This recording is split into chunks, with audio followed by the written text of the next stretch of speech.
आप सभी प्यारे साथियों का बहुत बहुत स्वागत है मेरे भाई हमारे इस वन शॉट वीडियो में, एक शानदार वीडियो में और एक बेहतरीन वीडियो में।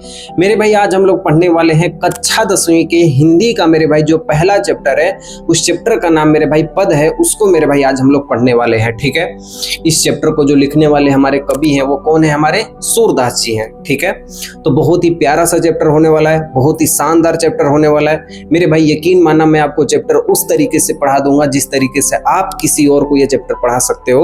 आप इस बात का मेरे भाई ध्यान रखना। ठीक है, तो इस चैप्टर के मेरे भाई पद्यांश हमारे परीक्षाओं में खूब पूछे जाते हैं, इसलिए हम इस चैप्टर को एकदम ढंग से पढ़ेंगे, एकदम ध्यान से पढ़ेंगे। ठीक है मेरे भाई, तो चलिए हम इस एक ही बार अपने चैप्टर को स्टार्ट करते हैं। देखिए, इस चैप्टर को लिखने वाले हमारे कवि कौन है? सूरदास जी हैं। ठीक है, जो ये सूरदास जी हैं ना मेरे भाई, ये श्री कृष्ण जी के ही लीलाओं का सिर्फ वर्णन करते थे। चाहे वो श्री कृष्ण जी की बाल लीला हो, चाहे श्री कृष्ण जी की किशोरावस्था हो, चाहे श्री कृष्ण जी की मेरे भाई गोपी से प्रेम की बात हो, चाहे श्री कृष्ण जी की गोपियों से अलग होने की बात हो, सूरदास जी सिर्फ श्री कृष्ण जी के ही लीलाओं का वर्णन करते थे। ठीक है, इन्हीं की सूक्तियों को, इन्हीं के गुणगान के पदों को गाया करते थे। सूरदास जी जो थे ना, वो श्री कृष्ण जी के परम भक्त थे, श्री कृष्ण जी को अपने दिल में बैठा के रखते थे, और उन्हीं के द्वारा मेरे भाई ये चैप्टर पूरी तरीके से बताया गया है। इन चैप्टर के पूरे पद्यांशों को मेरे भाई बताया गया है। ठीक है, तो हम शुरुआत करते हैं मेरे भाई पहले पद्यांश को, और मेरे भाई अपने सामने अपने पहले पद्यांश को मेरे भाई ओपन करके बुक को एकदम रख लेना और ध्यान से मेरे भाई देखना। कुछ पहला पद्यांश इस तरीके से दिया है। ठीक है, देखिए पहला पद्यांश में मेरे भाई लिखा हुआ है कि चरण कमल बंदो हरियाई, जाकी कृपा पंगु गिरि लंघे, अंधे कुछ सब कुछ धरसाई, बहरे सुने गूंग पुनि बोले, रंक चले सिर छत्र धराई, सूरदास स्वामी करुणा में बार बार बंदो थी पाई।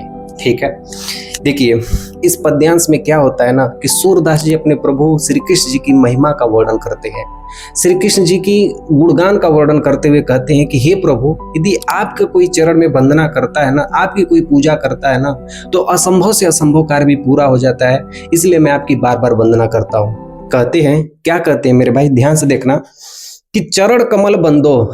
चरण कमल का मतलब हे प्रभु, जो आपके ये कमल रूपी चरण है ना, जो आपके पैर है ना, वो कमल रूपी चरण है ना, बंदो का मतलब इसकी मैं बार बार वंदना करता हूँ कि हे प्रभु, मैं आपके जो ये कमल रूपी चरण है ना, मैं इसकी बार बार वंदना करता हूँ। जाकी कृपा, जिनकी कृपा से, जाकी कृपा मतलब मेरे भाई जिनकी कृपा से, पंगु, पंगु का मतलब होता है लंगड़ा व्यक्ति, गिरी का मतलब पर्वत, लंघे का मतलब लांघ जाता है, जिनकी कृपा से लंगड़ा व्यक्ति पर्वत को लांघ जाता है, अंधे को सब कुछ दर्शाई, अंधा व्यक्ति को फिर से सब कुछ दिखाई देने लगता है, और बहिरे सुने, जो बहरा व्यक्ति है जिसको सुनाई नहीं देता है वो फिर से सुनने लगता है, और गूंग पुनि बोले, जो गूंगा व्यक्ति है वो फिर से बोलने लगता है, रंक चले सिर छत्र धराई। रंक का मतलब होता है मेरे भाई गरीब व्यक्ति, रंग का मतलब क्या होता है मेरे भाई? गरीब व्यक्ति। सिर छत्र का मतलब अपने सर पर छत्र धारण कर लेता है राजा का, कि आपकी कृपा से जो गरीब व्यक्ति है ना, यदि आपकी चरणों में मेरे भाई, यदि चरणों में प्रभु आपके वंदना करता है, तो उसके ऊपर, उसके सिर के ऊपर राजा का निवास हो जाता है, अपने सर के ऊपर छत्र धारण कर लेता है राजाओं का। ठीक है, सूरदास स्वामी करुणा में, सूरदास जी अपने करुणा भरे हृदय से कहते हैं कि हे प्रभु, बार बार बंदो तिहि पाई, मैं आपके चरणों की वंदना बार बार करता हूँ।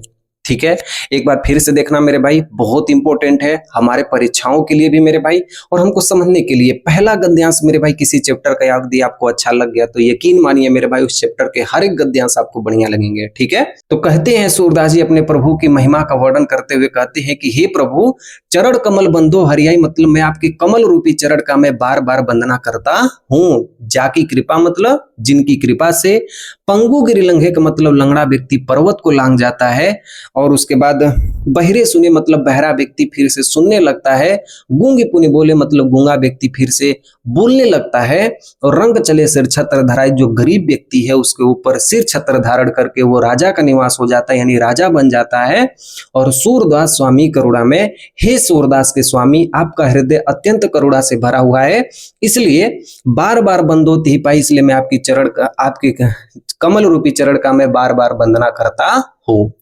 ठीक है मेरे भाई, समझ में आ रहा है? ऐसे ही मेरे भाई हम लोग गद्यांश को पढ़ने वाले हैं, पद्यांश को पढ़ने वाले हैं, और यकीन मानना मेरे भाई एक एक शब्द से मेरे भाई आपको प्रेम हो जाएगा। इस तरीके से मैं आपको गद्यांश पढ़ाने वाला हूँ। ठीक है मेरे भाई। चलिए हम दूसरे गद्यांश की ओर चलते हैं। देखिए हमारा दूसरा गद्यांश, चलिए मेरे भाई दूसरे वाले पद्यांश को देखिए, हम लास्ट में पढ़ेंगे। ठीक है, देखिए दूसरे पद्यांश को मेरे भाई हम लोग लास्ट में पढ़ेंगे, ताकि आप लोग का जो कॉन्फिडेंस है मेरे भाई इस चैप्टर में ना वो बना रहे। मैं पढ़ाऊंगा, लेकिन इस दूसरे वाले पद्यांश को मेरे भाई हम लास्ट में पढ़ाएंगे, क्योंकि ये थोड़ा सा मेरे भाई टफ है। ठीक है, इसलिए इसको मैं लास्ट में पढ़ाऊंगा। अभी मेरे भाई जो अच्छे अच्छे पद्यांश है, जो आपको समझने वाले पद्यांश है, उसको हम पढ़ लेते हैं। ठीक है मेरे भाई, हम इसको पढ़ेंगे लेकिन वीडियो के लास्ट में पढ़ेंगे। तो एक ही बार हम तीसरे वाले पद्यांश को पढ़ते हैं। देखिए मेरे भाई तीसरा वाला पद्यांश में क्या दिया गया है। ठीक है, देखिए दिया है मेरे भाई, किलकत कान घुटुर नियावत, मणिमय कनक नंद के आंगन, बिंब पकरिम्बे धावत, कबहु निर की हरि कभी आपो छाव को, कर सो पकरन चाहत, किलकी हसत राजत दे दतिया, पुनि पुनि तिहि अगाहत, कनक भूमि पर करपग छाया, यह उपमा इक राजती, करी करी प्रतिबद्ध प्रतिमनि वसुधा, कमल बैठे की साजती, बाल दशा सुख नीर खिय शोधा, पुनि पुनि नंद बुलावती। देखिए इस पद्यांश में क्या होता है मेरे भाई कि जो श्री कृष्ण जी होते हैं ना, बहुत ही छोटे होते हैं, बालक होते हैं, और वो जमीन पर घुटनों के बल से चलते हैं। देखिए मेरे भाई, हमारे घर में जो यदि छोटा सा बालक होता है ना, उसके बहुत ही छोटे छोटे हाथ पैर होते हैं, और जो छोटे छोटे बालक होते हैं ना, उनके हाथ पैर इतने प्यारे लगते हैं ना, बहुत ही सुंदर लगते हैं कोई भी काम करते हैं तो श्री कृष्ण जी की जो बाल दशा है ना, जो घुटनों के बल से आंगन में, नंद बाबा के सोने के महल के आंगन में जब वो घुटनों के बल से चलते हैं ना, तो यह दृश्य बहुत ही सुंदर लगता है। इसी का वर्णन सूरदास जी अपने इस वाले पद्यांश में किए हुए हैं, और हम लोग पढ़ने वाले हैं। ठीक है, चलिए मेरे भाई, तो देखिए इस पद्यांश में क्या होता है कि सूरदास जी अपने प्रभु श्री कृष्ण जी की बाल मनोवृत्तियों का वर्णन करते हुए कहते हैं कि हे प्रभु, किलकत कान घुटुर नियावत। किलकत कान का मतलब जब आप किलकारी मारते हुए, घुटुर नियावत का मतलब जब आप घुटनों के बल से आते हैं।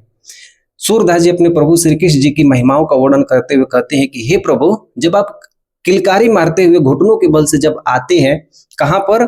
मणिमय कनक, मणिमय का मतलब होता है सुंदर, कनक का मतलब होता है मेरे भाई सोना, सुंदर सोने की महल में, नंद के आंगन मतलब नंद बाबा के आंगन में। ठीक है, जब आप घुटनों से किलकारी मारते हुए जब आप घुटनों के बल से आते हैं नंद बाबा के आंगन में, तो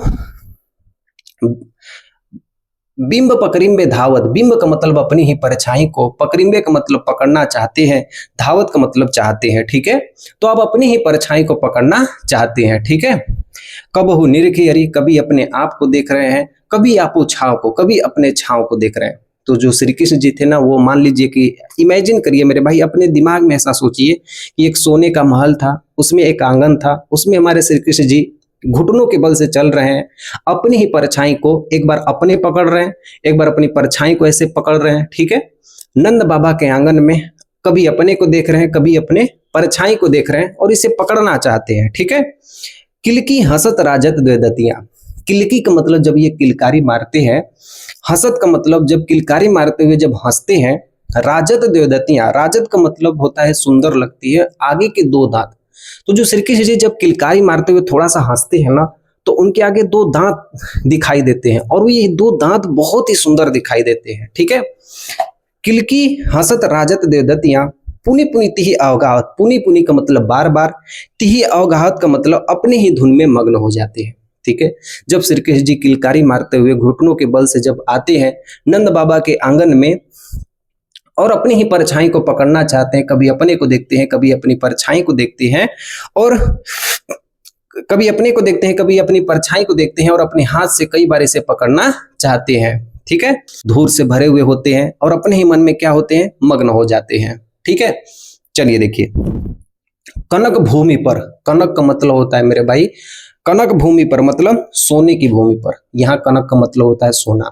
तो नंद बाबा का महल कैसा था मेरे भाई? सोने का महल था। तो सोने की भूमि पर कर पग छाया, कर का मतलब होता है हाथ, पग का मतलब होता है पैर।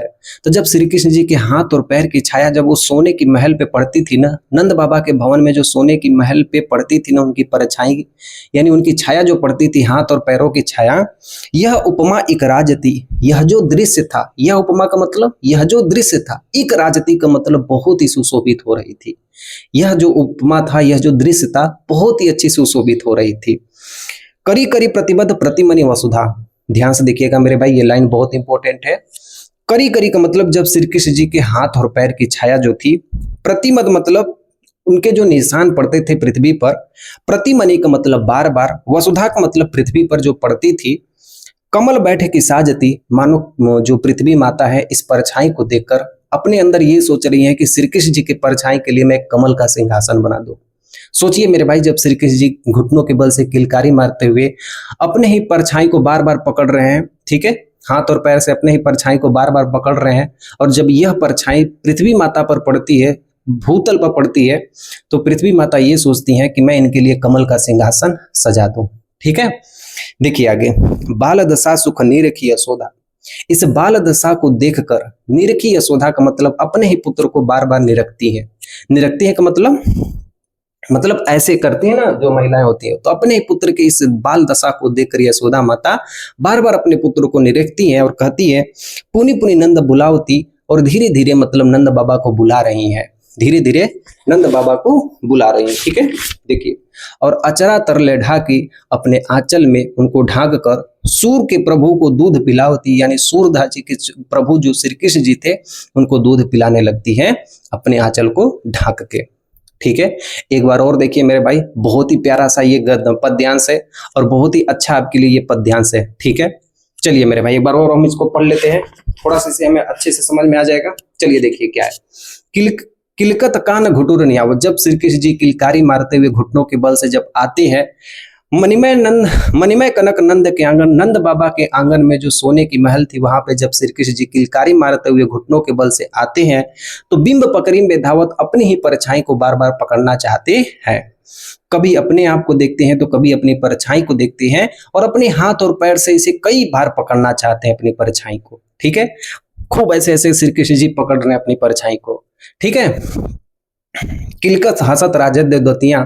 जब श्री कृष्ण जी किलकारी मारते हुए हंसते हैं तो उनके जो सामने के जो दो दांत है ना, बहुत ही सुंदर दिखाई देते हैं, और पुनि पुनि ती अवगाहत, और बार बार अपने ही धुन में मग्न हो जाते हैं, अपने ही धुन में खेलने लगते हैं। ठीक है, कनक भूमि पर करपग छाया, उस सोने की भूमि पर जो नंद बाबा का सोने का महल था, जब उनकी परछाई उस जमीन पर पड़ती थी तो यह उपमा एक राज थी, यह दृश्य बहुत ही सुंदर लगता था। ठीक है, करी करी प्रतिबद्ध प्रतिमनि वसुधा।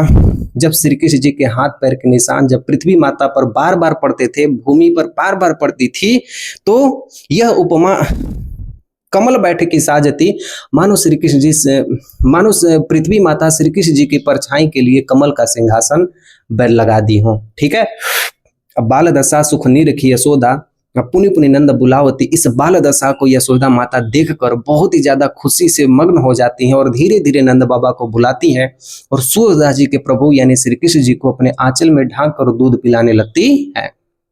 कैसा लग रहा है मेरे भाई? आप यकीन मानिए मेरे भाई, आपकी परीक्षा में मेरे भाई अगर कोई भी क्वेश्चन यहाँ से दे दिया जाए, कोई भी 2 लाइन मेरे भाई रेखांकित कर दे, आप उसका बेहतरीन उत्तर दे के आएंगे मेरे भाई, ये मेरा आपसे वादा है। और आप इस चैप्टर को मेरे भाई किसी और को भी पढ़ा सकते हो, ये भी मेरा वादा है आपसे। हाँ या ना, यस या नो मेरे भाई, आप पढ़ा सकते हो कि नहीं किसी को?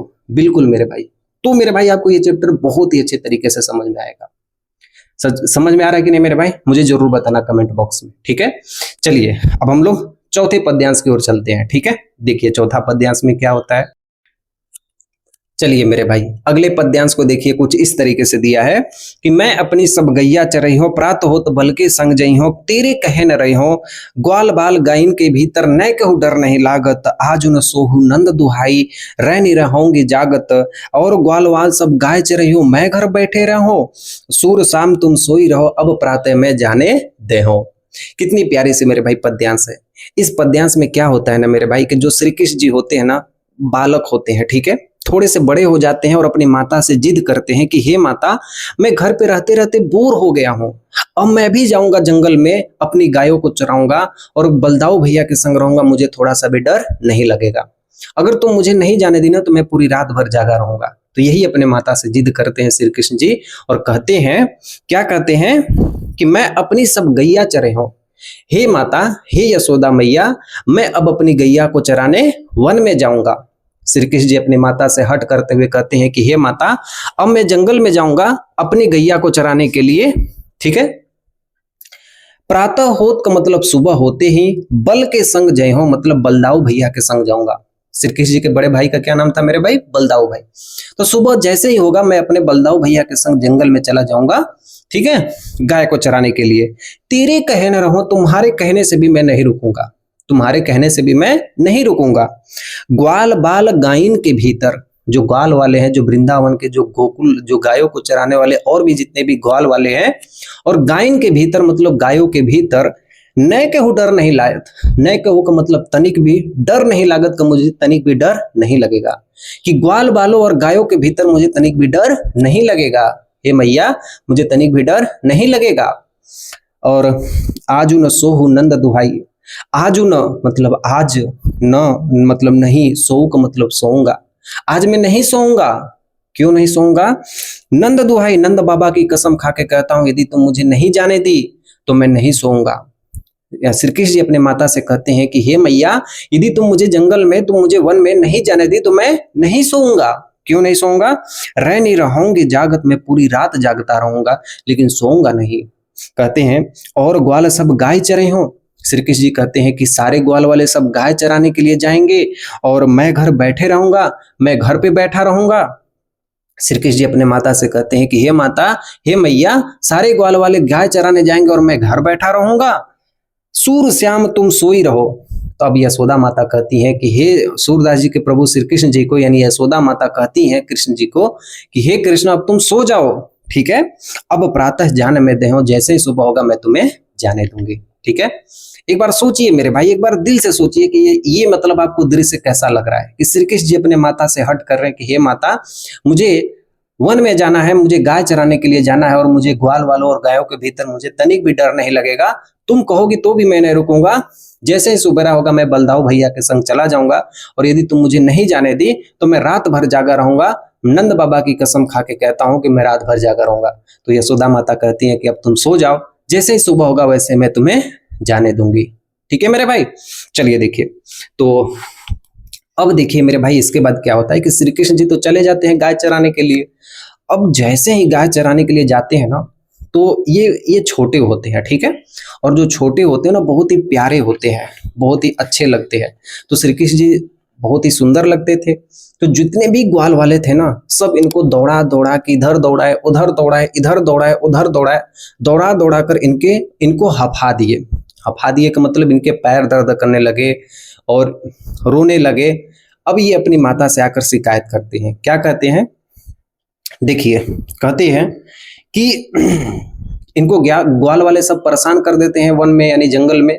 अब ये आकर अपनी माता से अपनी सारी दुखों को कहते हैं, अपनी सारे बातों को कहते हैं और कहते हैं कि हे मैया, मैया हो न चरहियो गाय, हे माता, अब मैं जंगल में गाय चराने नहीं जाऊंगा। अब यशोदा माता कहती है, अरे एक ही दिन में कह रहे हैं कि नहीं जाऊंगा।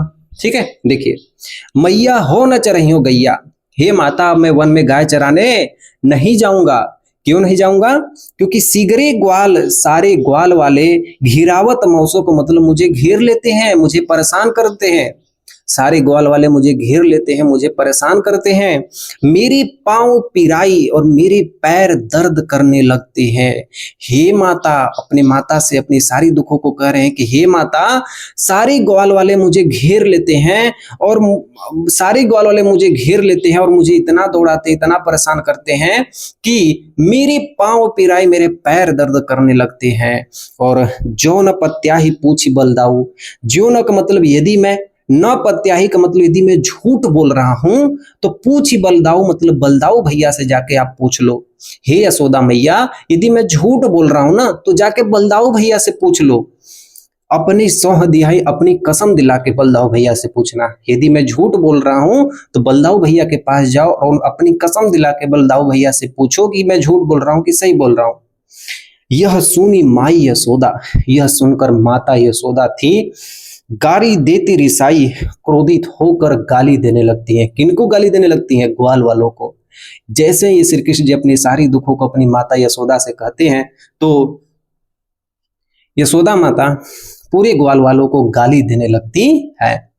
कहती हैं कि मैं पठवती अपने लड़का को, पठवती का मतलब होता है मेरे भाई भेजती हूं, तो मैं भेजती हूं अपने लड़का को, लड़का यानी श्री कृष्ण जी को, कि मैं भेजती हूं अपने बालक श्री कृष्ण को ताकि आवे मन बहलाए, उसका मन बहल जाए, वन में जाएगा तो उसका मन बहल जाए, कि मैं अपने लड़के को भेजती हूँ, अपने बालक कृष्ण को भेजती हूँ ताकि उसका मन बहल जाए। लेकिन सूरश्याम मेरा अति बालक, सूरश्याम का मतलब श्री कृष्ण जी को ही कहा गया।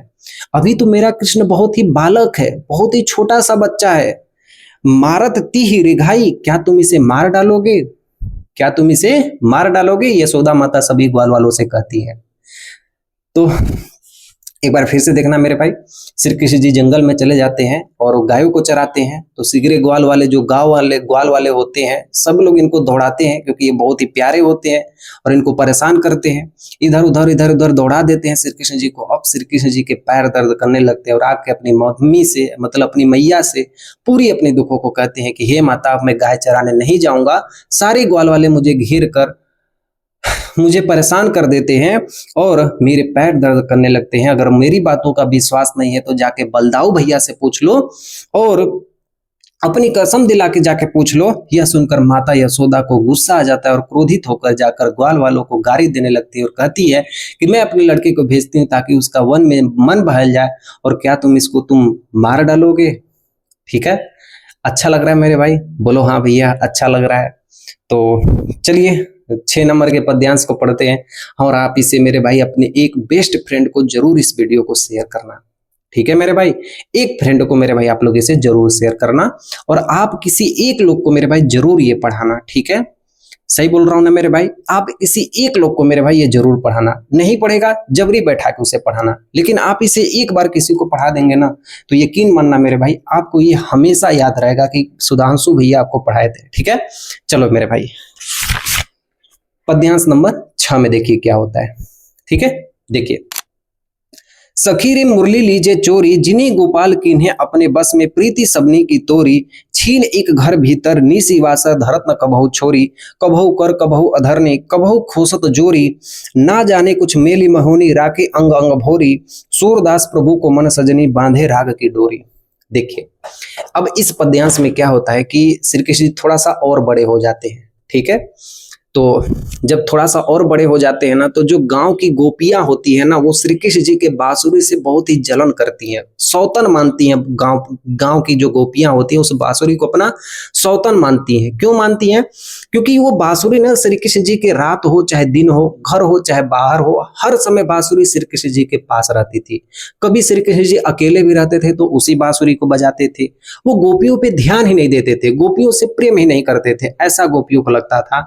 इसलिए वो गोपियां जो थी वो श्री कृष्ण जी के बांसुरी से अपना जलन करती थी, उसे अपना सौतन मानती थी। और गोपियां कहती हैं, क्या कहती हैं, एक सखी दूसरे सखी से कहती है कि हे सखी, सखी रे मुरली लीजिए चोरी, हे सखी चलो अब श्री कृष्ण जी की मुरली को चुरा लिया जाए। एक सखी दूसरे सखी से कहती है कि हे सखी चलो श्री कृष्ण जी की मुरली को चुरा लिया जाए। क्यों चुरा लिया जाए? कि जिन ही गोपाल, जिन उस बांसुरी ने गोपाल यानी श्री कृष्ण जी को, किन्हें का मतलब कान्हा जी को अपने बस में कर लिया है, यानी वह जो बांसुरी है ना वो श्री कृष्ण जी को अपने बस में कर लिया। वह जो बांसुरी है श्री कृष्ण जी को अपने बस में कर ली है। प्रीति सबनी की तोरी, प्रीति का मतलब जो प्रेम है, सबनी की तोरी मतलब सभी प्रेम के बंधन को वो तोड़ दी है। वह जो बांसुरी है हमारे सभी प्रेम के बंधन को क्या की है? तोड़ दी है। छीन एक घर भीतर, तनिक भी समय के लिए, चाहे घर हो चाहे बाहर हो, निसी वासर का मतलब रात हो चाहे दिन हो, धरत न कबहु छोड़ी, उसे कभी भी नहीं छोड़ती है। वह बांसुरी श्री कृष्ण जी को चाहे घर हो चाहे बाहर हो, रात हो चाहे दिन हो, कभी भी उन्हें नहीं छोड़ती है। ठीक है, कबहु कर, कभी हाथ में, कबहु अधरनी, कभी होंठ पर। जो श्री कृष्ण जी बांसुरी बजाते थे वो कहाँ रखते थे? कभी हाथ में तो कभी ओठ पर। कबहु खोसत जोरी, कभी अपने कमर में जो लंगोटी पहनते थे, पीला सा वस्त्र जो पहनते थे, वहां पर खोस के रखे हुए रहते थे बांसुरी को। ना जाने कछु मेली महोनी, राखी अंग अंग की भोरी। ना जाने का मतलब ना जाने कौन सी, मेली मोहनी का मतलब कोई मोहनी सा जादू चला दी है वह बांसुरी। राखी अंग अंग भोरी, जो श्री कृष्ण जी के अंग अंग में समा गई है। गोपियों को ऐसा लग रहा था कि वह बांसुरी कोई जादू टोना कर दी है श्री कृष्ण जी पर, जो श्री कृष्ण जी को अंग अंग में वो समा ली है, जो हर समय अपने साथ लिए रहते हैं। कभी हाथ में लिए रहते हैं, तो कभी होठ पर लिए रहते हैं, तो कभी अपने कमर में खोसे हुए रहते हैं। तो गोपियों को ऐसा लग रहा है कि वो जो बांसुरी है कोई जादू टोना कर दी है और उसे श्री कृष्ण जी हर समय अपने पास लिए रहते हैं। ठीक है मेरे भाई। सूरदास प्रभु यानी सूरदास जी के प्रभु को मन सजनी का मतलब कहते हैं कि ये गोपियों के मन में ये चल रहा था कि बांधे राग की डोरी, वह प्रेम की डोरी में, वह बांसुरी जो है वो प्रेम की डोरी में बंध गई है। ठीक है, चलिए देखिए एक बार फिर से देख लीजिए। एक सखी दूसरे सखी से कहती है कि हे सखी, चलो श्री कृष्ण जी की मुरली को चुरा लिया जाए। क्यों चुरा लिया जाए? कि जिन ही गोपाल किन्हें अपने बस में, जिसे श्री कृष्ण जी को अपने बस में कर लिया है और प्रीति सबनी की तोड़ी और हमारे सारे प्रेम के बंधन को वो तोड़ दी है। ठीक है, छीन एक घर भीतर तनिक भी समय के लिए, चाहे घर हो, चाहे बाहर हो, चाहे रात हो, चाहे दिन हो, वह बांसुरी उन्हें कभी भी नहीं छोड़ती है। कभी कबहू कर कभी हाथ में लिए रहते हैं, कबहू अधरनी कभी ओठ पर लिए रहते हैं, कबहू खोसत जोरी कभी अपने कमर में खोसे हुए रहते हैं उस बांसुरी को। ना जाने कुछ मेली मोहिनी, हमें लगता है कि ये जो बांसुरी है कुछ मोहिनी सा जादू टोना कर दी है श्री कृष्ण जी को। राखी अंग अंग भोरी, जो श्री कृष्ण जी के अंग अंग में समा गई है। और सूरदास प्रभु को मन सजनी, सूरदास जी कहते हैं कि वो गोपियां अपने मन में ये सोच रही थी कि बाधे राग की डोरी, वह जो बांसुरी है वो प्रेम की डोरी श्री कृष्ण जी के मन में बांध ली है। ठीक है, आया समझ में? चलिए मेरे भाई अगले पद्यांश की ओर चलते हैं, पद्यांश नंबर 7 की ओर। ठीक है, देखिए मेरे भाई पद्यांश नंबर 7 हमारे सामने क्या दिया गया है। ठीक है, दिया है उधम मोहि ब्रज बिरसत नाही, वृंदावन गोकुल वन उपवन सहन कुंज की छाई, प्रातः समय माता यशोमती अरुनंद देखी सुख पावत, माखन रोटी दही सजायो अतिहित साथ खियावत। ठीक है, गोपी ग्वाल बाल संग खेलत, सब दिन हसत बिरात, सूरदास धनी धनी ब्रजवासी जिनसो हित जतु दात। देखो इस पद्यांश में क्या होता है मेरे भाई ना, कि जो श्री कृष्ण जी होते हैं वो कहाँ चले जाते हैं? मथुरा चले जाते हैं कंस मामा को मारने के लिए। ठीक है, श्री कृष्ण जी की जो असली माता होती है मेरे भाई वो देवकी होती है, जो उनको पालन पोषण करने वाली माता होती है वो यशोदा माता होती है। ठीक है, तो जब श्री कृष्ण जी मथुरा चले जाते हैं ना तो उनको वृंदावन की बहुत ज्यादा याद आती है, वृंदावन के गोकुलों की, वृंदावन के वनों की, उपवनों की, यहाँ के पेड़ की छाओं की। यशोदा माता जो माखन रोटी दही सजाकर उनको खिलाती थी, वो श्री कृष्ण जी को बहुत ही याद आ रही थी, बहुत ही मतलब ऐसा लग रहा था ना कि उनके जीवन में कुछ छूट रहा है। तो वही चीज मेरे भाई इस वाले पद्यांश में बताया गया है। ठीक है, तो चलिए हम इस पद्यांश को पढ़ते हैं एक बेहतरीन तरीके से। और दिया है मेरे भाई, तो श्री कृष्ण जी अपने परम भक्त यानी परम मित्र उद्धव जी से कहते हैं कि हे उद्धव, उद्धव मोहि ब्रज बिरसत नहीं, हे उद्धव, मोहि का मतलब मुझसे, ब्रज का मतलब जो वृंदावन है, जो वहां के गोकुल हैं, बिरसत का नहीं मतलब मुझे भूला नहीं जाता है। कि हे उद्धव, मैं वृंदावन और वहां के गोकुल और वहां के उपवन को भूला नहीं जाता है, क्योंकि वृंदावन गोकुल जो वृंदावन के गोकुल है, वन उपवन का मतलब जो वहां के वन है, उपवन का मतलब जो बगीचा है वृंदावन का, वो मैं नहीं भूल पाता हूँ। क्यों नहीं भूल पाता हूँ? सघन कुंज की छाई, और वहां की छाओं को, जो पेड़ की छां है जहां मैं बैठ के बांसुरी बजाता था, वो भी नहीं भूल पाता हूँ। ठीक है, कहते हैं प्रातः समय मतलब सुबह जैसे ही होता था, माता यशोमती मतलब जो माता जसुमती का मतलब जो माता यशोदा है, अरुनंद का मतलब और साथ ही जो नंद बाबा हैं, देखी सुख पावत, मुझे देखकर सुख को पाते थे। कि जैसे ही सवेरा होता था यशोदा माता और नंद बाबा मुझे देखकर सुख को पाते थे। ठीक है, माखन रोटी का मतलब माखन रोटी, और दही सजायो मतलब और दही को सजाकर, अतिहित साथ खिलावत मतलब दोनों लोग साथ मिलकर मुझे खिलाते। सोचिए मेरे भाई श्री कृष्ण जी को कितना अच्छा लग रहा था, मतलब कितना उन्हें याद आ रही थी माता यशोदा जी के और नंद बाबा की। कह रहे हैं कि सुबह होते ही माता यशोदा और नंद बाबा मुझे देखकर सुख को पाते थे और माखन रोटी और दही सजाकर मुझे दोनों लोग साथ में खिलाते थे। गोपी ग्वाल बाल संग खेलत, गोपियों के संग, ग्वाल बालों के संग खेलते फिरते, सब दिन हंसत बिरा, सब दिन मेरा हंसते हुए समाप्त हो जाता था। श्री कृष्ण जी कहते हैं उद्धव जी से कि हे उद्धव, मैं मथुरा आ गया हूं लेकिन मुझे वृंदावन की बहुत याद आ रही है, क्योंकि वहां पर मैं गोपियों के संग खेलते फिरते सारा दिन व्यतीत हो जाता था, सारा दिन समाप्त हो जाता था और मुझे पता भी नहीं चलता था। सूरदास जी कहते हैं कि धनी धनी ब्रजवासी, वे ब्रजवासी कितना धन्य है। सूरदास जी कहते हैं कि वे ब्रजवासी कितना धन्य है। जिनसो हित जतुदात, जिनसो हित का मतलब जिनके हित के बारे में, जतुदात का मतलब कृष्ण जी गुणगान कर रहे हैं। सूरदास जी कह रहे हैं कि वो ब्रजवासी कितना धन्य है जिनके बारे में श्री कृष्ण जी सोच रहे हैं। ठीक है, समझ में आ रहा है मेरे भाई? तो सूरदास जी कह रहे हैं कि वो ब्रजवासी कितना धन्य होंगे जिनके बारे में श्री कृष्ण जी मतलब उनके बारे में सोच रहे हैं। तो वृंदावन आइएगा मेरे भाई, बहुत ही प्यारी सी जगह है। मेरे शॉर्ट्स वीडियो में मेरे भाई एक वृंदावन का भी वीडियो में गया था, तो एक बार अपने चैनल पे डाला था, उसे मैं कभी डिलीट नहीं किया क्योंकि अच्छी जगह है वो। ठीक है, आप कभी भी मन आएगा तो वहां पे जाइएगा, बहुत अच्छी जगह है वृंदावन।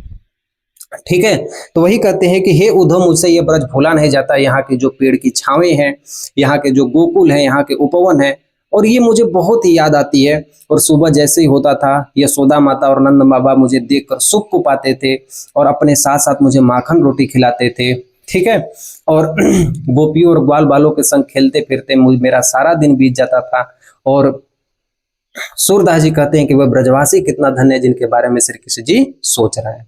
ठीक है मेरे भाई, चलिए अगला देखिए पद्यांश नंबर 8 में क्या दिया है। ठीक है, जो वृंदावन की गोपियां होती हैं वो कहती हैं कि उधो मन न भय 10-20 एक होत सो गयो श्याम संग इंद्री सीथी भइल केशव बिनु जो देहु बिन शीस आशा लगी रहती तन श्वासा जैसे देहु बिन शीस तुम तो सखा श्याम सुंदर के सकल जोग के ईस सूर हमारे नंद नंदन बिनो और नहीं जगदीश।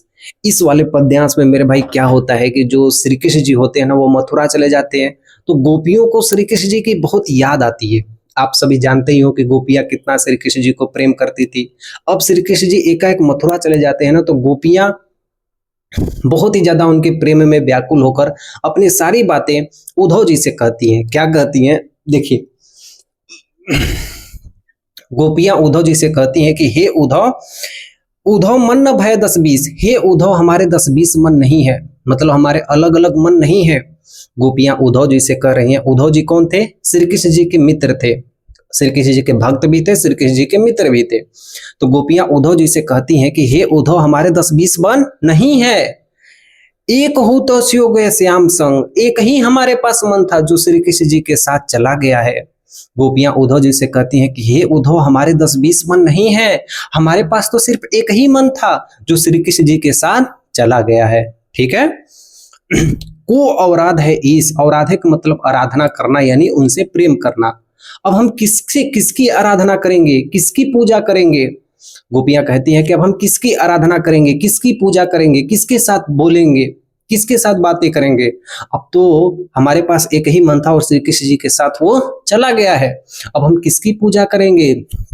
देखिए अब कहती हैं गोपियां, और क्या कहती हैं कि इंद्री शिथिल भई केशव बिनु, इंद्री शिथिल भई मतलब मेरी इंद्रियां शिथिल हो गई हैं। गोपियां कहती हैं कि हमारी इंद्रियां जो हैं, हमारे शरीर में जितने भी तंत्रिका तंत्र हैं, काम करने वाले जितने भी तंत्र हैं, सब शिथिल हो गई हैं, कमजोर हो गई हैं। कैसे कमजोर हो गई हैं? केशव बिनु मतलब कृष्ण जी के बिना हमारी जो इंद्रियां हैं, हमारे शरीर में काम करने वाले एक एक अंग हैं, वो शिथिल हो गई हैं, कमजोर हो गई हैं कृष्ण जी के बिना। किसके बिना मेरे भाई? कृष्ण जी के बिना। ठीक है, ज्यों देहु बिनु शीस, जिस प्रकार एक ऐसा शरीर हो जिसमें देह तो हो लेकिन सिर ना हो, मतलब जैसे शरीर के बिना सिर हो, हमारा शरीर तो है लेकिन मान लो कि उसमें सिर ही नहीं हो, ऐसी हमारी इस इंद्रियां शिथिल हो गई हैं। ठीक है, आशा लगी रहती तन श्वासा, हमारी सांसों में सिर्फ एक ही आशा लगी रहती है कि अब श्री कृष्ण जी आएंगे, अब श्री कृष्ण जी आएंगे। गोपियां कहती हैं उद्धव जी से कि हमारी सांसों में सिर्फ एक ही आशा लगी रहती है कि अब श्री कृष्ण जी आएंगे, और जी वही कोटि बरिस, और हम करोड़ों वर्ष तक जीने के लिए तैयार रहेंगे। ठीक है, हमारी सांसों में सिर्फ एक ही आशा लगी रहती है कि श्री कृष्ण जी अब आएंगे और उनके लिए हम करोड़ों वर्ष तक जीवित रह लेंगे। ठीक है, देखिए तुम तो सखा श्याम सुंदर के, गोपियां उद्धव जी से कहती हैं कि हे उद्धव तुम तो श्री कृष्ण जी के मित्र हो, तुम तो श्री कृष्ण जी के परम मित्र हो, और सकल जोग के इस तुम तो ज्ञानी भी हो। श्री कृष्ण जी, गोपियां उद्धव जी से कहती हैं कि हे उद्धव तुम तो श्री कृष्ण जी के परम मित्र भी हो और तुम तो ज्ञानी भी हो। सूर हमारे नंद नंदन बिनु, कहती हैं सूर मतलब सूरदास जी के प्रभु को कहती हैं कि श्री कृष्ण जी के बिना हमारे पास कोई नहीं है। नंद नंदन बिनु मतलब उस नंद बाबा का जो लड़का यानी श्री कृष्ण जी हैं, उनके बिना हमारे जीवन में कोई नहीं है जिसकी हम और नहीं जगदीश कोई नहीं है जिसको हम चाहेंगे, जिसकी हम आराधना करेंगे। गोपियां उद्धव जी से कहती हैं कि नंद नंदन बिनु, मतलब जो नंद बाबा का लड़का जो श्री कृष्ण जी हैं, उनके बिना हमारे जीवन में कोई नहीं है और जिसकी हम पूजा करेंगे, जिनकी हम आराधना करेंगे। समझ में आ रहा है मेरे भाई? तो गोपियां उद्धव जी से कहती हैं कि हे उद्धव, हमारे 10-20 मन नहीं है, हमारे पास तो एक ही मन था जो श्री कृष्ण जी के साथ चला गया है। हमारी इंद्रियां शिथिल हो गई हैं, जैसे मानो कि हमारे शरीर की हर एक कोशिका बंद हो गई हो, हर एक तंत्रिका तंत्र बंद हो गई हो, और ऐसा लग रहा है कि हमारे देह में पूरा सर ही न हो, बस शरीर बचा हुआ है, और हमारी सांसों में सिर्फ यही आशा लगी रहती है कि कब हमारे कृष्ण आएंगे, उनके लिए हम करोड़ों वर्ष जीने के लिए तैयार हैं। और तुम तो सखा श्याम सुंदर के, तुम तो बहुत ही परम मित्र हो कृष्ण जी के और बहुत ही ज्ञानी हो, तो तुम ही हमारा उनसे मिलन करवा दो और इतना उन्हें बता दो कि नंद बाबा का जो पुत्र जो श्री कृष्ण जी हैं, उनके अलावा हम कोई नहीं, किसी की आराधना करेंगे, किसी से नहीं प्रेम करेंगे। ठीक है, समझ में आ रहा है मेरे भाई?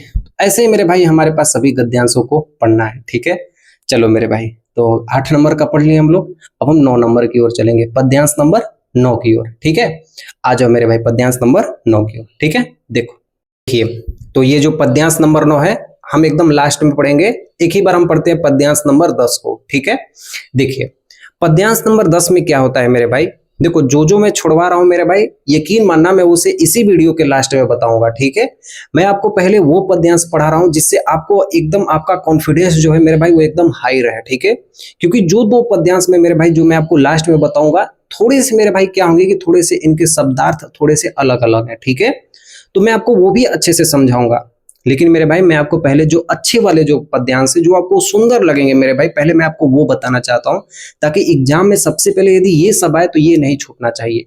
और ये सभी प्रीवियस ईयर में पूछे गए, पिछले साल भी पूछे गए, उससे भी पिछले साल में पूछे गए, तो इसमें से कोई ना कोई एक मेरे भाई आपके एग्जाम में टपकेगा, टपकना ही में है मेरे भाई, पहले दूसरे तीसरे चैप्टर से। ठीक है, तो इसको हम ध्यान से पढ़ेंगे। ठीक है मेरे भाई, चलो देखो, तो इस मेरे भाई 10वें वाले पद्यांश में क्या होता है कि जो उद्धव जी होते हैं ना, वो आते हैं वृंदावन में, तो निर्गुण ब्रह्म की उपासना करते हैं, निर्गुण ब्रह्म के बारे में बताते हैं। निर्गुण ब्रह्म मेरे भाई वो होता है, जैसे हम लोग हिंदू धर्म के हैं और कोई मुस्लिम धर्म के हमारे भाई होंगे, कुछ सिख होंगे, कोई ईसाई होंगे, तो अलग अलग धर्म है इस समय। लेकिन सोचो मेरे भाई, आज से कई हजारों वर्ष पहले कौन सा धर्म था? तो पहले लोग अलग अलग धर्म को मानते थे, उसी तरह निर्गुण ब्रह्म था। तो निर्गुण ब्रह्म की प्रचार कर रहे थे उद्धव जी। उद्धव जी किसका प्रचार कर रहे थे मेरे भाई? निर्गुण ब्रह्म की प्रचार कर रहे थे। तो जो गोपियां थी ना, उनको गुस्सा आ जाता है कि वो पूछ क्या रही थी, अपने कृष्ण जी के बारे में पूछ रही थी, और उद्धव जी क्या कर रहे थे? निर्गुण ब्रह्म के बारे में बता रहे थे।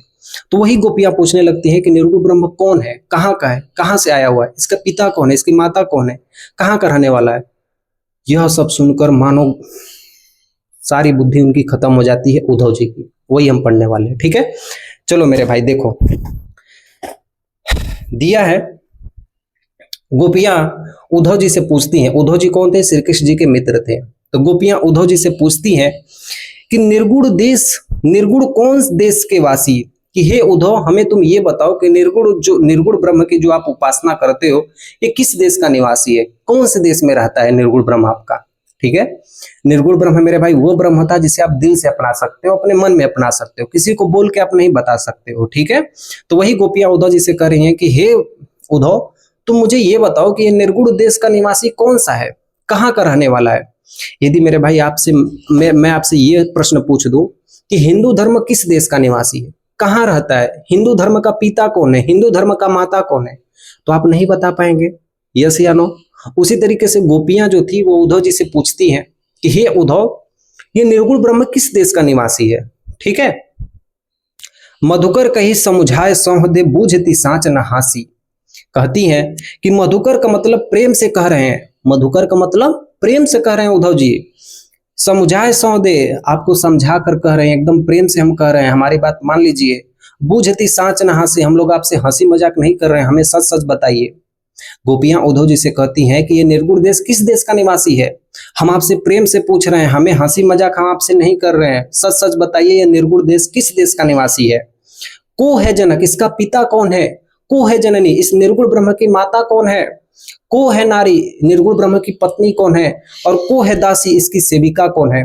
निर्गुण ब्रह्म की माता कौन है, पिता कौन है, पत्नी कौन है, सेविका कौन है, कैसो वरण, इसका रंग कैसा है, निर्गुण ब्रह्म का रंग कैसा है, भेष कैसे है, इसका वेशभूषा कैसा है, कैसा इसका पहनावा है, ठीक है। की ही रस में अभिलाषी, और इसमें कौन सा रस छिपा हुआ है, आपके इस निर्गुण ब्रह्म में कौन सा रस छिपा हुआ है, ठीक है। पावोगे पुनि कियो आपनो, जोरे करोगे घासी, जोरे करोगे घासी का मतलब यदि तुम हमारे साथ छल कपट करोगे तो पावोगे पुनि कियो आपनो, इसका फल तुम स्वयं पाओगे। पाओगे का मतलब पाओगे, पुनि कियो का मतलब इसका पुण्य जो होगा, इसका जो फल होगा वो तुम खुद ही पाओगे, आपनो का मतलब स्वयं ही पाओगे, ठीक है। यदि तुम हमारे साथ झूठ साच बोलोगे, तुम मेरे प्रश्नों का उत्तर यदि नहीं दोगे तो इसका फल तुम खुद ही पाओगे। सुनत मौन रहे बावरो, सुनत मौन रहे मतलब यह सब सुनकर उद्धव जी मौन हो जाते हैं, मानो उनका सारा बुद्धि क्या हो गया, खत्म हो गया है। सुर सबे मतिनासी, सूरदास जी कहते हैं कि मानो उनका सभी बुद्धि नाश हो गई हो गोपियों की बातों को सुनकर। फिर से देखिए मेरे भाई, पहले आप कहानी भी यदि मेरे भाई आपको याद रहेगी ना तो आप पद्यांश को बढ़िया तरीके से एग्जाम में कर पाएंगे, ठीक है। देखिए गोपियां उद्धव जी से कहती हैं कि हे उद्धव, जो आप निर्गुण ब्रह्म की उपासना कर रहे हैं, निर्गुण ब्रह्म का प्रचार कर रहे हैं, ये निर्गुण ब्रह्म है क्या, पहले हमको ये बताइए, ये किस देश का निवासी है। हम लोग आपसे हंसी मजाक नहीं कर रहे हैं, हम आपसे सही सही पूछ रहे हैं, किस निर्गुण ब्रह्म किस देश का निवासी है। बूझती साच न हासी, हम लोग आपसे हंसी मजाक नहीं कर रहे हैं, हमें सच सच आप बताइए। कहती हैं को है जनक, इसके पिता कौन है, को है जननी, इसकी माता कौन है, को है पत्नी, इस निर्गुण ब्रह्म की पत्नी कौन है, को है दासी, इसका कौन से दासी है, कौन सी इसकी सेविका है, और कैसो बरन, कैसो बरन मतलब इसका रंग कैसा है, भेष कैसो, इसका पहनावा कैसा है, इसका वेशभूषा कैसा है, और की ही रस में अभिलाषी, इसकी कौन से रस में अभिलाषी छिपा हुआ है, कौन से रस में इसकी अभिलाषा है निर्गुण ब्रह्म की। पावोगे पुण्य कियो आपनो, जो रे करोगे घासी, यदि तुम हमारे साथ छल कपट करोगे तो इसका फल तुम स्वयं भुगतोगे। और सूरदास जी कहते हैं कि यह सब सुनकर जो उद्धव जी थे उनका मानो पूरा मन भ्रष्ट हो गया, एकदम पूरा सक्का बक्का रह गए, उनको समझ में नहीं आ रहा था कि हम इन गोपियों का उत्तर क्या दें, ठीक है। मानो उनका सारा बुद्धि क्या हो गया हो, खत्म हो गया, ठीक है। आगे देखिए पद्यांश नंबर 11 में क्या है, देखिए पद्यांश नंबर 11 में क्या होता है मेरे भाई, ये तो सबसे लास्ट पद्यांश है। तो पद्यांश नंबर 11 में क्या होता है मेरे भाई कि जो देखिए श्री कृष्ण जी कहाँ चले जाते हैं, मथुरा चले जाते हैं। वृंदावन में कौन होती है, यशोदा माता होती है। मथुरा में कौन होती है, जो कंस मामा के महल में जेल जो होते हैं ना, जेल के अंदर कौन बंद होती है, श्री कृष्ण जी की माता बंद होती है। असली माता क्या नाम होता है मेरे भाई, देवकी। तो श्री कृष्ण जी का लालन पोषण किसने किया था मेरे भाई, यशोदा माता। श्री कृष्ण जी की असली माता कौन थी मेरे भाई, देवकी थी। तो जब श्री कृष्ण जी मथुरा चले जाते हैं ना तो यशोदा माता को बहुत ही याद आती है। कोई भी माँ होगी मेरे भाई, यदि आपका उसका बेटा यदि मेरे भाई कहीं भी जाएगा तो उसको जरूर याद आएंगे। तो आजकल हम लोग फोन से बात कर लेते हैं, लेकिन उस समय यशोदा माता एक पथिक से संदेशा भेजवाते हुए कहती हैं, एक पथिक था उसे पत्र या संदेशा भेजवाते हुए कहती हैं कि यह संदेशा देवकी को जाके दे देना। देवकी यानी श्री कृष्ण जी की असली जो माता थी। तो वही कहती हैं कि अपने पुत्र के बारे में कई सारी बातों को बताती हैं और कहती हैं, क्या कहती हैं कि संदेशे देवकी सो कहियो। संदेशे का मतलब संदेशा देते हुए, देवकी का मतलब देवकी यानी श्री कृष्ण जी की जो असली माता थी उनको देते हुए, सो कहियो का मतलब यशोदा माता कहती हैं, यशोदा माता कहती हैं, संदेशा देते हुए देवकी को यशोदा माता कहती हैं कि हो तो हाई तिहारे सूत की, हो तो धाई तुम्हारे सूत्र की। हो तो मतलब हूँ, धाई का मतलब धाय माँ। धाय माँ मेरे भाई उनको कहते हैं जो लालन पोषण करती हैं। तो हूँ तो मैं तुम्हारे कृष्ण की धाय माँ, धाय माँ मतलब लालन पोषण करने वाली धाय माँ हूँ। तिहारे सूत की, तुम्हारे पुत्र की, ठीक है। अब मैया करत ही रही हो, वो मुझे मैया मैया कह के पुकारा करता था। सोचिए मेरे भाई वो माँ की ममता क्या होगी जो पूरे बचपन से लेके लालन पोषण पूरा की हुई थी श्री कृष्ण जी के। यह सियानो मेरे भाई, तो श्री कृष्ण जी का इतने मेरे भाई सालों तक लालन पोषण करने के बाद उन्हें अलविदा यदि कहना होगा तो कितना मेरे भाई अजीब लग रहा होगा उन्हें।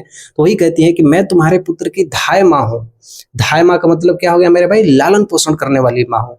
आपने कहानी सुनोगी मेरे भाई, शेषनाग के नीचे वो टोकरी में श्री कृष्ण जी को ऐसे सर पे रख के ऐसे ले गया जाया गया यमुना नदी को पार करके, ऐसे आप देखे होंगे मेरे भाई। तो वही श्री कृष्ण जी वहां पे पालन पोषण उनका होता है मेरे भाई। और फिर उसके बाद वो यशोदा माता अपनी बातों को कहती हैं, देवकी जी से कहती हैं कि मैं तो तुम्हारी पुत्र की धाय माँ हूँ, पालन पोषण करने वाली तुम्हारे पुत्र की हूँ, और मैया करत ही रही हो, मुझे मैया मैया कहता रहता था। जो तुम्हारा पुत्र है वो मुझे मैया मैया कहता रहता था।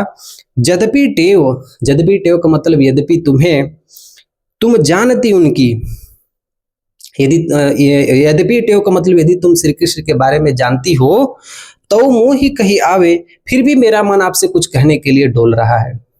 तो मोहि का मतलब तब भी मेरा, कही आवे का मतलब कुछ कहने का मन कर रहा है। यशोदा माता कहती हैं देवकी जी से कि हे देवकी, यदि तुम श्री कृष्ण जी के बारे में सब कुछ जानती हो फिर भी मेरा मन कुछ कहने को कह रहा है। मैं कह रही हूँ, क्या कह रही हूँ कि प्रातः होत मेरे लाल लड़ेते। प्रातः होत का मतलब सुबह होते ही मेरे लाल यानी मेरा जो कृष्ण है, लड़ेते का मतलब खिलता है। सुबह जैसे ही होती है मेरा कृष्ण खिलता है, और माखन रोटी भाव, और माखन रोटी साथ में खाता है। सुबह जैसे ही होती है मेरा कृष्ण खिलता है और माखन रोटी साथ में खाता है। तेल उबटन, तेल का मतलब जैसे जो छोटे बच्चे होते हैं उनको तेल लगाया जाता है। उबटन का मतलब होली के समय में जो अपटन मेरे भाई नाम सुने हैं ना, तो वो अपटन। तो तेल और अबटन और अरु तातो जल का मतलब और गर्म पानी।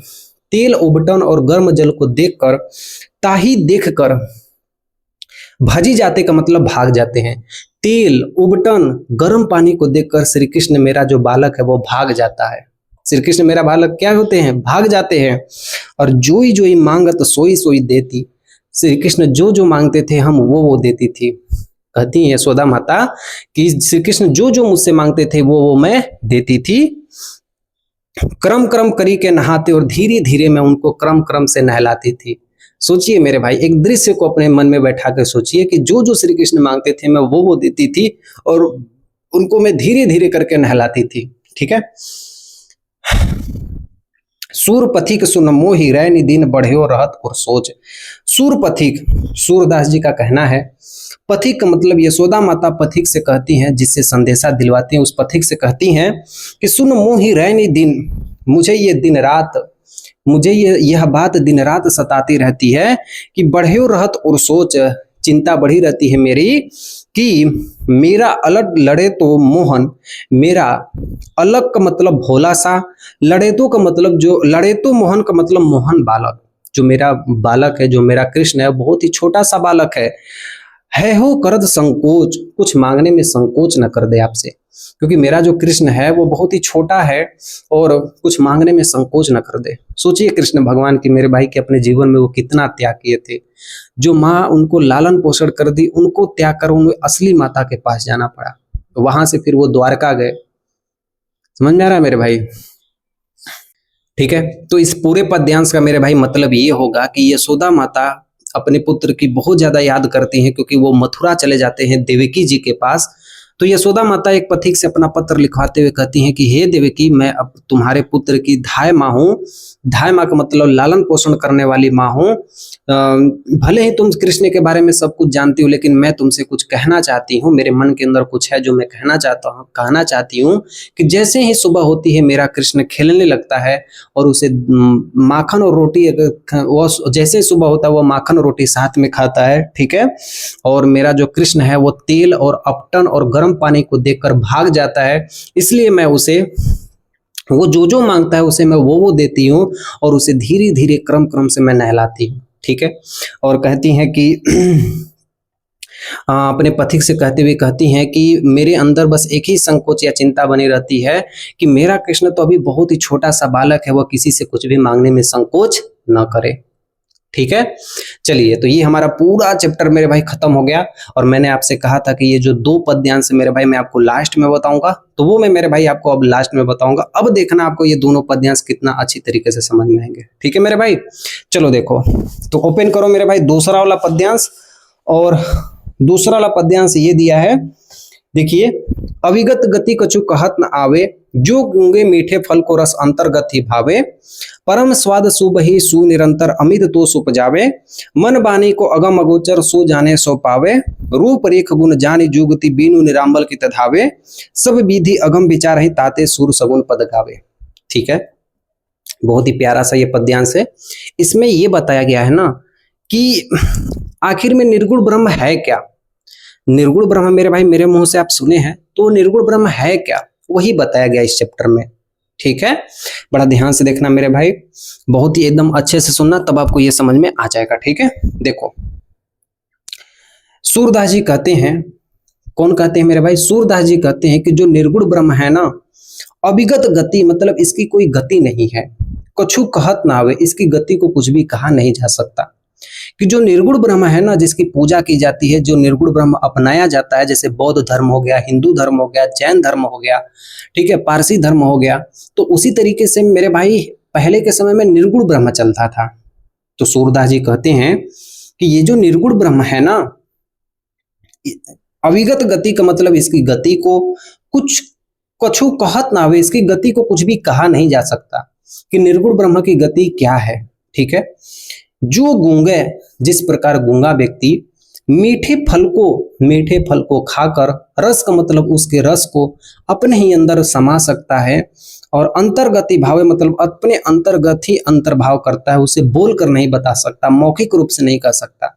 यदि आप मेरे भाई कोई गूंगा व्यक्ति है और उसको एक मीठा सा फल दे दीजिए और एक खट्टा सा फल दे दीजिए और उससे पूछिए कि कौन मीठा है कौन खट्टा है, वो बता पाएगा मेरे भाई? कभी नहीं बता पाएगा। क्यों? क्योंकि वो मेरे भाई बोल नहीं पाएगा। तो उसी तरीके से ये निर्गुण ब्रह्म है, इसको हम अपने दिल में अपना सकते हैं, इसे हम महसूस कर सकते हैं, लेकिन इसको हम बता नहीं सकते हैं कि यह निर्गुण ब्रह्म है। सूरदास जी कहते हैं कि इस निर्गुण ब्रह्म की कोई गति नहीं है, कुछ भी कहा नहीं जा सकता, क्योंकि जिस प्रकार गूंगा व्यक्ति मीठे फल को खाकर अपने रस को अंतर्गति भाया रहता है और अपने अंतर्गति भाया रहता है, वो किसी को बता नहीं सकता, उसी तरह निर्गुण ब्रह्म है जिसे हम अपने दिल में समा सकते हैं, किसी को बता नहीं सकते हैं।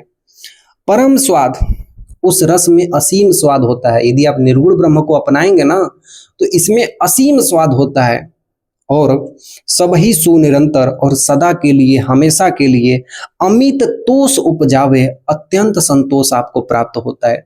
यदि आप निर्गुण ब्रह्म को उपासना करते हैं तो आपके अंदर असीम संतोष प्राप्त हो जाता है, और हमेशा के लिए मेरे भाई असीम संतोष प्राप्त हो जाता है। ठीक है, मन वाणी को, और जब आप निर्गुण ब्रह्म की आराधना करने लगेंगे तो आपका अनुभव कैसा होगा वो बताया गया है। ठीक है, तो मन और वाणी से अगम अगोचर पहुंच से भी अलग है, कि आप इसे मन और वाणी के पहुंच से भी क्या है, ये मेरे भाई अलग है।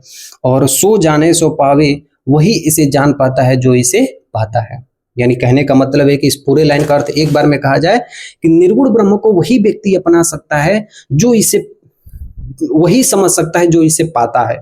ठीक है, मन और वाणी से ये निर्गुण ब्रह्म नहीं मिलने वाला है, मन और वाणी से बहुत ही दूर दूर तक ये निर्गुण ब्रह्म है। इस निर्गुण ब्रह्म को हम अपने हृदय में अपना सकते हैं, हम अपने हृदय में इसके मन को जान सकते हैं, अपने मन को शांत कर सकते हैं, अपने मन को संतुष्ट कर सकते हैं, लेकिन इसे मुंह से हम नहीं बोल सकते हैं। जिस प्रकार गूंगा व्यक्ति को यदि मीठा फल दे दोगे तो उसके रस को अंतर्गति भाकर वो अपने अंदर ही समा सकता है, वो किसी को मौखिक रूप से नहीं बता सकता। उसी तरीके से ये निर्गुण ब्रह्म है जिसकी हम उपासना कर सकते हैं, जिसके बारे में हम सोच सकते हैं, अंतर ध्यान कर सकते हैं, लेकिन किसी को हम बता नहीं सकते हैं। ठीक है, आगे देखिए, कहा जाता है कि इस निर्गुण ब्रह्म का कोई रूप रेखा कुछ भी नहीं है। वही कहा गया है कि रूप, निर्गुण ब्रह्म का कोई भी रूप नहीं है। वाणी, इसकी रूप, रेख का मतलब इसकी कोई रेखा नहीं है। गुण का मतलब इसका कोई गुण नहीं है। निर्गुण ब्रह्म का कोई ना रूप है, ना कोई रेखा है, ना इसका कोई गुण है, ना कोई इसकी जाति है, और जुगति का मतलब ना इसका कोई उपाय है। ठीक है, बीनु निरांबल, बिना आधार के, कित धावे का मतलब कैसे पहुंचा जा सकता है। जब इसका कोई आधार ही नहीं है तो हम निर्गुण ब्रह्म तक कैसे पहुंच सकते हैं। इसलिए जो आप देखेंगे, जो सूरदास जी थे ना, वो सगुण पद को गाए थे, यानी भगवान के पदों को गाए थे। देखिए, सब विधि अगम विचार ही, इसलिए सूरदास जी कहते हैं कि मैं सभी विधि को विचार करके ताते सूर सगुण पद गावे, इसलिए मैं भगवान के पद को गाता हूं। सूरदास जी सगुण के पद को गाते हैं। ठीक है, बात समझ में आई मेरे भाई? फिर से एक बार थोड़ी सी कहानी के जैसे इसको समझ लीजिए, क्योंकि ये 2024 के बोर्ड एग्जाम में पूछा गया था, इसलिए मेरे भाई हो सकता है आपके एग्जाम में आ जाए, इसलिए हम इसको एकदम एक बार आपको कहानी की तरह समझा देते हैं। ठीक है, देखिए, इस पद्यांश में मेरे भाई बताया गया है कि निर्गुण ब्रह्म आखिर है क्या। तो सूरदास जी कहते हैं कि निर्गुण ब्रह्म एक ऐसा ब्रह्म है ना, एक ऐसी उपासना है जिसकी कोई गति नहीं है, जिसको पहचाना नहीं जा सकता है। जिस प्रकार एक गूंगा व्यक्ति मीठे फल को खाकर उसे बता नहीं सकता है मौखिक रूप से, उसी तरीके से ये निर्गुण ब्रह्म है जिसे हम बता नहीं सकते, सिर्फ अपने ही खाकर अपने ही मन में इसके स्वाद को हम अपना सकते हैं। ऐसा हमारा यह निर्गुण ब्रह्म है। ठीक है, इसका ना कोई रूप है, ना इसका कोई रेखा है, ना इसकी कोई जाति है, ना इसका कोई उपाय है, ना ही हम इसके तरफ पहुंच सकते हैं, ना इसका मन है, ना ही कोई वाणी है। लेकिन हाँ, यदि हम निर्गुण ब्रह्म को अपना लेते हैं तो हमारे अंदर असीम संतोष प्राप्त हो जाता है, असीम संतुष्टि प्राप्त होता है, मानो तुम खुद स्वयं से ही भगवान से बात कर लेते हो, ऐसा ये ब्रह्म है। ठीक है, तो सूरदास जी कहते हैं कि जब हम यहाँ पर पहुंच ही नहीं सकते हैं, जब हम निर्गुण ब्रह्म के पास पहुंच ही नहीं सकते हैं, इसलिए मैं निर्गुण ब्रह्म के जगह में सगुण पदों को गाने लगा, सगुण के पदों को गाने लगा, भगवान के पदों को गाने लगा, मैं विचार करके। ठीक है, यस या नो, समझ में आया मेरे भाई? अगर आपको मेरे भाई थोड़ा सा भी यदि समझ में आ गया ना, आपका काम हो गया। मेरी बात ध्यान से सुनना, अगर आपको ये वाला जो पद सभी में बताया हूं, आपको इतना सा भी आ गया ना, तो समझ जाओ मेरे भाई आपका पूरा काम हो गया।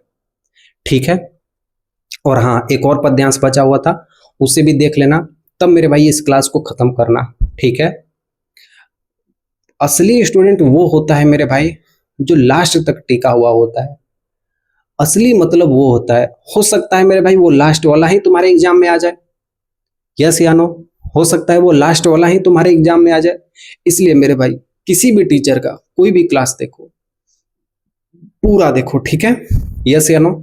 चलो मेरे भाई, तो हम लोग एक और गद्यांश था, पद्यांश था जिसे मैं छोड़ा हुआ था, तो उसे भी मैं आपको क्या करता हूं, बता देता हूं। पद्यांश नंबर 9 है और मैं पढ़ देता हूं। कौन सा है? देखिए, उधा जाहू तुम ही हम जाने, श्याम तुम ही हाँ नो हई पठयो, तुम हो बीच भुलाने, ब्रज नारिनी सो जो कहत हो, बात कहत न लजाने, बड़े लोग न विवेक तुम्हारे ऐसे भर अयाने, हमसो कही लही हम सही के जिन गुनी लेहु सयाने, कहाँ अबला कहाँ दशा दिगंबर मस्ट करो पहचाने, सवच कहो तुम हो अपने सो बूझती बात निदाने, सूर श्याम तब तुम ही पठायो तब नय केहू मुस्काने। ठीक है, इसमें गोपियां उद्धव जी से कहती हैं कि हे उद्धव तुम जाओ, गोपियां उद्धव जी से कहती हैं कि हे उद्धव तुम जाओ, कहाँ जाओ, तुम ही हम जाने, तुमको हम पहचान गए हैं, तुम्हें किसने भेजा है? कृष्ण ने ही भेजा हुआ है, तभी तुम हमारे पास आए हो और फालतू फालतू की बातें कर रहे हो। मतलब मेरे भाई तुम हमारे पास आए हो और बहकावे में मुझे, हम लोगों को भ्रम में डाल रहे हो। ठीक है, श्याम तुम ही मतलब श्री कृष्ण जी ने ही हाँ को नहीं पठयो, तुम्हें यहाँ नहीं भेजा है, श्री कृष्ण जी ने तुम्हें यहाँ नहीं भेजा है, बल्कि तुम हो बीच भुलाने, बल्कि हम लोगों को भ्रम में डालने के लिए तुम्हें भेजा है। श्री कृष्ण जी ने तुम्हें नहीं भेजा है, तुम्हें इसलिए भेजा है ताकि तुम हम लोगों को भ्रम में डाल सको। फिर से मेरे भाई सुनिएगा, इस पद्यांश में क्या होता है कि जो श्री कृष्ण जी होते हैं अपने परम मित्र उद्धव जी से कहते हैं कि हे उद्धव, जाके वृंदावन में जाओ और देखो कि गोपियां हमारे बारे में क्या सोच रही हैं, उनके मन में क्या चल रहा है, उनसे एक बार हंसी मजाक करके देखो वो कैसा स्वभाव कर रही हैं। ठीक है, क्या उनके मन में कोई और है कि हम ही अभी तक बसे हुए हैं? तो यही सुनने के लिए उद्धव जी जाते हैं और गोपियां कहती हैं कि हे उद्धव चले जाओ। ठीक है, हम तुम्हें अच्छी तरीके से पहचानते हैं, श्री कृष्ण तुम्हें यहाँ नहीं भेजे हैं बल्कि हमें भ्रम में डालने के लिए भेजे हैं। ठीक है, देखिए, ब्रज नारिनी सौ जोग कहत हो, ब्रज नारिनी का मतलब जो ये ब्रज की नारियां हैं, जो ब्रज की स्त्रियां हैं, 100 जोग कहत हो, इन ब्रज की नारियों से 100 जोग कहत हो, मतलब प्रेम की बातें कर रहे हो, इन नारियों से तुम प्रेम की बातें कर रहे हो, बात कहत न लजाने, इस बात को कहने से तुम्हें लज्जा नहीं आती है? गोपियां कह रही हैं उद्धव जी से कि हे उद्धव, तुम हम लोगों से प्रेम की बातें कर रहे हो, योग की बातें कर रहे हो, तुम्हें लज्जा नहीं आती है? क्योंकि प्रेम की बातें कौन करते थे? श्री कृष्ण जी करते थे। तो गोपियां कहती हैं कि तुम हमसे कर रहे हो, तुम्हें लज्जा नहीं आती है? बड़े लोग न विवेक तुम्हारे, जो बड़े बड़े लोग होते हैं वो तुम्हारे जैसे विवेकहीन नहीं होते हैं, ऐसे भय भयाने, और तुम इतना मूर्ख हो जाओगे। गोपियां उद्धव जी से कहती हैं कि जो बड़े बड़े लोग होते हैं वो विवेक, उनके पास विवेक अच्छा होता है, तुम तो उससे भी गए गुजरे हुए, तुम इतना मूर्ख हो जाओगे। हमसो कही लही हम सही के, सही के मतलब हम लोग सह लिए, तुमने हमसे प्रेम की बातें की, हमने सह लिया, लेकिन जी गुनी लेहु सयाने, लेकिन यदि कोई दूसरी गोपी होगी तो वो नहीं सह पाएगी, उद्धव जी होते हैं ना, तो वो जाते हैं वृंदावन में। अब वृंदावन में जैसे ही जाते हैं ना, तो गोपियों से हंसी मजाक करने लगते हैं, प्रेम की बातें करते हैं। गोपियों को बुरा लग जाता है। गोपियां कहती हैं कि तुम्हें ये बात करते में लज्जा नहीं आती है? तुम हमसे ये बात कर दियो, लेकिन इस वृंदावन के गोकुल में किसी और गोपियों से ये बात मत कहना। तुम्हारे से तो अच्छे ज्ञानी ज्ञानी विवेक लोग हुए, लेकिन तुम्हारे जैसे ऐसे मूर्ख नहीं हुए हैं। ठीक है। कहती हैं कि कहाँ अबला यह दशा दिगंबर। ठीक है। कहाँ अबला, कहाँ अबला का मतलब कहाँ अबला, कहाँ दशा दिगंबर, और कहाँ तुम योग की बातें कर रहे हो। कहाँ हम लोग तुच्छ सी नारियां, कहाँ हम लोग अबला नारियां, और कहाँ तुम प्रेम की बातें कर रहे हो। तुम्हें शर्म नहीं आ रही है? मस्ट करो पहचाने, यह तुम्हारी गलती है, इसे तुम पहचान लो उद्धव। ये तुम्हारी गलती है, इसे तुम पहचान लो। साच कहो तुमको अपनी सो, सच बताओ, तुम अपनी अपनी बात को एकदम सच बताना। बूझती बात निदाने, हमारी बात का तुम उत्तर दो। गोपियां उद्धव जी से कहती हैं कि तुम हमारी सच सच बातों का उत्तर दो। हम जो पूछ रहे हैं हमसे तुम ये बताओ कि सूर श्याम जब तुम ही पठायो, जब कृष्ण जी तुम्हें जब भेजे थे वृंदावन में, तब नए के हम मुस्काने, तब वो थोड़ा सा भी नहीं मुस्काए हुए थे। तो इसका मतलब जब श्री कृष्ण तुम्हें भेजे थे तो जरूर वहां पे मुस्काए होंगे, यही पूछ रही थी गोपियां उद्धव जी से।